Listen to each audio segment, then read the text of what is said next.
Bonjour à toutes et à tous, c'est Manu de Frandroid et j'ai testé pour vous le Huawei Mate 10 Lite qui, comme son nom l'indique, est une version allégée du Mate 10 ou du Mate 10 Pro.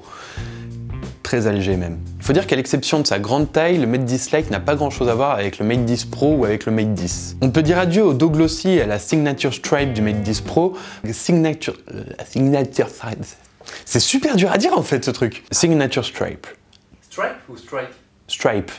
On peut dire adieu au dos glossy et à la Signature Stripe du Mate 10 Pro, puisqu'on a ici une coque en alu, tout ce qu'il y a de plus banal, rappelant un petit peu l'iPhone, mais avec les capteurs photo à la verticale, centrés juste au-dessus du capteur d'empreinte. Et si l'on a ici l'un des nombreux descendants de l'iPhone 6 avec un design plutôt banal, c'est pas forcément une mauvaise chose, puisque malgré ça, il est très bien fini et respire la solidité. En revanche, son côté banal et un petit peu dépassé se retrouve partout, y compris jusque dans la connectique, puisque le Mate 10 Lite fait l'impasse sur l'USB-C. Ouais, du micro USB en décembre 2017. Heureusement, son écran, lui, ne date pas de 2014. On a une très belle dalle de 5,9 pouces en Full HD+, au format 18/9 qui recouvre une bonne partie de la surface avant. Elle présente un énorme contraste, une très bonne luminosité et des angles de vision quasiment exemplaires. Le seul défaut qu'on pourrait éventuellement lui reprocher, c'est sa colorimétrie qui s'adapte plus au grand public, mais qu'on peut de toute façon régler dans les paramètres du téléphone. Mais la gestion des couleurs n'est que l'une des nombreuses fonctionnalités que Huawei rajoute à Emotion UI 5.1, son interface maison basée sur Android Nougat.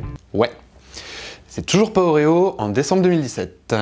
Sinon, on retrouve comme d'habitude tous les petits plus de cette interface, notamment au niveau de la personnalisation, depuis la barre de statut jusqu'à la barre de navigation, en passant par le tiroir d'application par exemple. On peut également citer la boutique de thèmes pour pouvoir changer totalement l'apparence de son interface, ou alors le système de clonage d'applications qui permet d'avoir deux sessions différentes sur un réseau social par exemple. Malheureusement, comme toujours avec Huawei, on a beaucoup d'applications qui sont préinstallées et dont on se passerait bien, même si on peut facilement les désactiver. Pour ce qui est des performances, le Mate 10 Lite est propulsé par un Kirin 659 couplé à 4 Go de RAM, soit exactement les mêmes composants qu'on retrouve sur le Honor 7X qui est pourtant proposé à 100 € de moins. Et si la partie CPU du Kirin 659 s'en sort très bien et rend la navigation au quotidien vraiment très fluide sur le téléphone, son GPU en revanche est un petit peu à la traîne par rapport à ce qu'on pourrait attendre d'un smartphone de cette gamme, ce qui est un petit peu dommage pour tous ceux qui aiment vraiment les jeux 3D. Mais le point sur lequel la marque a vraiment insisté quand elle a présenté son téléphone, c'est son quadruple appareil photo avec 2 capteurs à l'arrière et 2 à l'avant. Malheureusement, la qualité n'est pas franchement celle qu'on pouvait attendre non plus.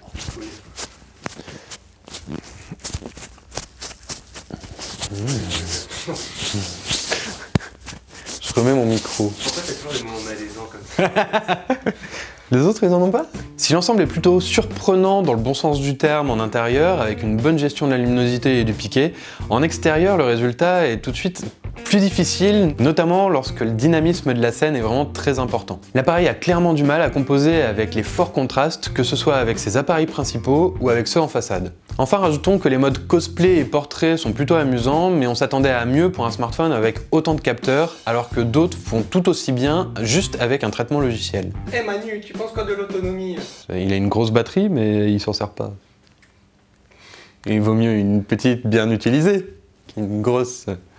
Pour ce qui est de l'autonomie, le Mate 10 Lite possède une batterie de 3340 mAh, ce qui est plutôt pas mal pour un téléphone de cette taille, mais il s'est montré légèrement en dessous de la moyenne lors de nos tests d'autonomie. Par ailleurs, sa recharge est plutôt lente et il faut compter environ 2 heures pour un 0 à 100. Au final, le Mate 10 Lite est un bon smartphone proposé à un prix plutôt abordable, mais justement pour ce prix, on pouvait espérer quand même un petit peu mieux. Il ne faut pas oublier qu'il est coincé entre un Honor 7X qui est proposé à 100 € de moins pour des caractéristiques peu ou prou similaires, et un Honor 9 ou un LG G6 qui sont proposés quasiment au même prix en promotion la plupart du temps et qui sont bien plus performants. Si ce smartphone vous intéresse, je vous conseille donc d'attendre qu'il baisse de prix. Quant à moi, je vous dis à bientôt pour une prochaine vidéo, n'hésitez pas à vous abonner à la chaîne pour suivre toute l'actualité tech.